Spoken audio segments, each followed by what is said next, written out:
அஜித்தோட ஆக்டிங் ரொம்ப பிடிச்சிருந்தது. ஆக்ஷன் சீக்வன்ஸ் ரொம்ப ரொம்ப பிடிச்சது. அர்ஜுனோட ஆக்டிங் அப்புறம் ஆரவோட ஆக்டிங் எல்லாமே நல்லா இருந்துச்சு. செகண்ட் ஹாஃப்ல நிறைய ஆக்ஷன் சீக்வன்ஸ் இருக்கிறதுனால ரொம்ப நல்லா இருந்துச்சு. ஃபர்ஸ்ட் ஹாஃப் கொஞ்சம் ஸ்லோவா ஸ்டார்ட் பண்ணாங்க, பட் நல்லா இருந்துச்சு. படம் நீங்க கண்டிப்பா பார்த்தே ஆகணும். படம் எல்லாரும் பிரேக் பண்ணிடுவாங்க. நீங்க சீக்வன்ஸ் சீன்ஸ்லாம் சஸ்பென்ஸ்ல ட்விஸ்ட் பிரிஸ்டானுங்க படம். எல்லாருமே சூப்பரா நடிச்சிருக்காங்க. ஆக்ஷன் கிங் அர்ஜுன் சூப்பரா பண்ணியிருக்காரு. பிஜிஎம்லாம் அவள்தான் பிரிச்சிட்டாங்க. படத்துக்கே கிடையாது, தலைக்கு மட்டும் தான் பிஜிஎம். நீங்க ஒரு பிஜிஎம் முடிகிறப்பே அஜித்தே அஜித்தே மட்டும் தான் கேட்கும். படத்துல மற்ற எதுவுமே கேட்காது. ஃபேன்ஸுக்கான படம் இல்லை, ரொம்ப ஸ்டோரி பேஸ்டாக எடுத்திருக்காங்க, நல்லா இருந்துச்சு. விடாமுயற்சி விஸ்வரூப வெற்றி அப்படின்னு சொல்லலாம். ஒரு ஹாலிவுட் படம் பார்த்தா எப்படி இருக்கும் அந்த மாதிரி இருக்கு.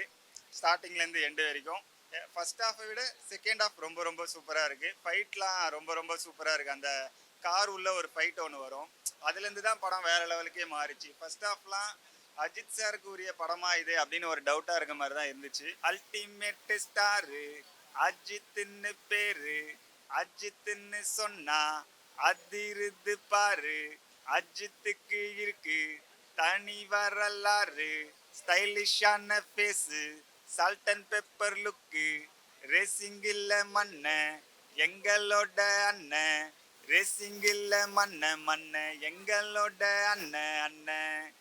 விடாமுயற்சி மொத்த டீமுக்கும் ஒரு பெரிய பெரிய வாழ்த்துக்கள். கண்டிப்பா படம் ஒரு பெரிய பிளாக் பஸ்டர் ஹிட் ஆகும்னு நினைக்கிறேன். விடாமுயற்சி இந்த வார்த்தைன்றது ஒவ்வொரு வார்த்தைக்கும் ஒவ்வொரு வாழ்க்கையிலும் தேவை. அப்படி இருக்கும்போது இந்த படத்தில் விடாமுயற்சியாக தலை என்ன பண்ணியிருக்காருன்றத பார்த்தோம்.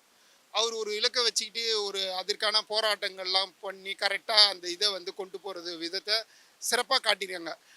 பார்த்தீங்கன்னா இந்த கார் ரேசிங்லாம் பார்த்தீங்கன்னா அவர் சிறப்பாக பண்ணுவார், எல்லாமே தெரிஞ்சிருக்கோம். இது புதுவிதமாக அவரை நம்ம பார்க்குற மாதிரி இருந்தது. படம் நல்லா இருக்குது. படம் அதான் ஃபர்ஸ்ட் ஹாஃப் ஸ்லோவாக போகுது. ஸ்லோவாக போனாலுமே செகண்ட் ஹாஃப் ஃபர்ஸ்ட் ஹாஃப் ஈக்குவலாக பண்ணுற மாதிரி செகண்ட் ஹாஃப் அப்படியே ஸ்பீடாக போகுது, சரியான ஸ்பீடில் போகுது.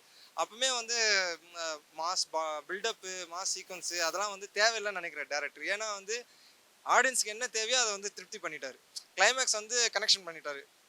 ஆடியன்ஸை அப்படியே ஃபீல் பண்ண வச்சிட்டாரு. அந்த ஒரு டைலாக் லவ்யூன்ற வார்த்தையில் ஏன்னா இப்போ கதை லீக் பண்ண வேணாம். எல்லாருமே ஆடியன்ஸ் ஃபேமிலி ஆடியன்ஸாக இருக்கட்டும், எல்லா ஆடியன்ஸுக்கு இது கண்டிப்பாக இந்த மெசேஜ் டச் ஆகும். இப்போ இருக்கிற ஜென்ரேஷனுக்கு கண்டிப்பாக இது டச் ஆகும், யோசிக்க வைக்கும். ஒரு சின்ன யோசனையாவது ஒரு செகண்டுக்கு யோசிக்க வைக்கும். என்ன அப்படின்னா இப்போ அதான் நம்ம ஃபேக் லவ்ஸ் நிறைய போயிட்டு தான் இருக்குது, நிறைய லிவிங் டுகெதர் அப்படி இப்படின்னு போயிட்டு இருக்கு. ஆனால் அதுலேயுமே ஒரு உண்மையான அன்பு இருந்தால் எப்படி இருக்கும், யாராவது ஒருத்தன் சைடில் உண்மையான அன்பு இருந்தால் எப்படி இருக்குன்றதான் கதை. இந்த கதை லவ் சப்ஜெக்ட் தான். அது கிளைமேக்ஸை தான் நம்மளை ஒரு கனெக்ஷன் பண்ணுது. படம் ஓவராலாக நல்லா இருக்குது. 2 தடவை பார்க்கலாம். கண்டிப்பாக 2 தடவை என்ன, நான் ஏன் படம் இவ்வளோ சீக்கிரமாக முடிஞ்சிருச்சுன்னு நினச்சிட்டு இருக்கேன்.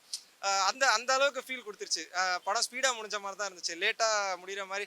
ஏன் இவ்வளோ போயிட்டே இருக்கு, என்னடா இது படம் எப்போ முடியும் அப்படின்ற ஒரு ஃபீலே கொடுக்கல. படம் ஏன் சீக்கிரம் முடிஞ்சிருச்சுன்ற ஒரு ஃபீல் கொடுத்ததுனால கண்டிப்பாக அதுலேயே படம் ஜெயிச்சிருச்சு. என்ன வேணுமோ அது தேவை அதான் சொல்கிறேன், டேரக்டர் என்னென்ன தேவையோ அது கரெக்டாக பண்ணிட்டார்.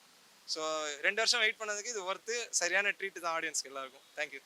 எங்கள் அண்ணன், எங்கள் இதயம் அஜித் குமார் ரசிகர்கள் சார்பாக மகிழ்திருமேனி அவர்களுக்கு நன்றி. அப்படி செதுக்கி வச்சுக்கார் ஒரு சீனியும். சூப்பர். 2 வருஷம் இல்லை, அவர் 5 வருஷம் கழிச்சு கொடுத்தாலும் அவர் படத்தை இப்படி தான் கொண்டாடுவோம். இதை இன்னும் பயங்கரமாக கொண்டாடுவோம், வேற லெவலில் இருக்கு.